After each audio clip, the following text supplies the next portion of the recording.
আমরা আজকে আসিনি, আমরা এই জায়গায় আসছি আজকে নবম দিন।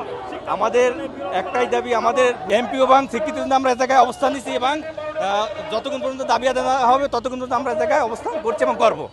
আমাদের কর্মসূচি ছিল লং মার্চ টু যমুনায়। আমরা প্রধান উপদেষ্টার কাছে যাব এবং আমাদের দাবিগুলি প্রেস করব এবং দাবিগুলি আদায়ের জন্য আমরা যমুনায় যাচ্ছি।